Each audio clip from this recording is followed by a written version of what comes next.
WhatsApp की privacy policy को लेकर विवाद थमने का नाम नहीं ले रहा। 5 महीने तक चले विवाद के बाद व्हाट्सएप ने 15 मई से अपनी नई प्राइवेसी पॉलिसी भारत समेत कई देशों में लागू कर दी है।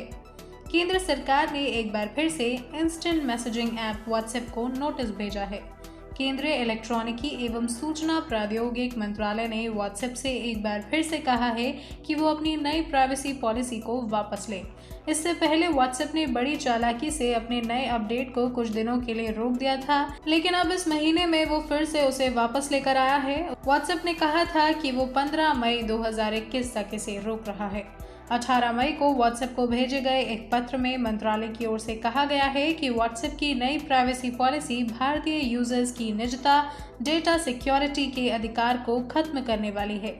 पत्र में कहा गया है कि करोड़ों भारतीय यूजर्स कम्युनिकेशन के लिए प्रमुख रूप से व्हाट्सएप पर निर्भर हैं।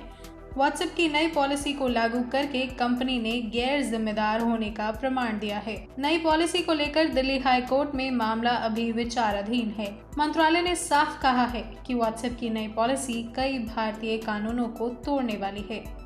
मंत्रालय ने व्हाट्सएप से 7 दिनों के अंदर जवाब मांगा है और ये भी कहा है कि यदि संतोषजनक जवाब नहीं मिलता है तो व्हाट्सएप के खिलाफ कठोर कदम उठाए जा सकते हैं। बता दें कि व्हाट्सएप की नई प्राइवेसी पॉलिसी अपडेट को स्वीकार नहीं करने वाले यूजर्स से इस ऐप का प्रयोग कर कॉल या मैसेज करने की सुविधा छीन ली जाएगी।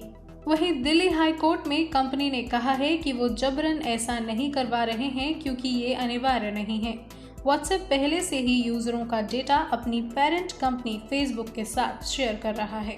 व्हाट्सएप ने ये कहकर भी खुद का बचाव किया था कि ओला, उबर, जोमैटो और आरोग्य सेतु जैसे ऐप भी यूजर्स का डेटा लेते हैं।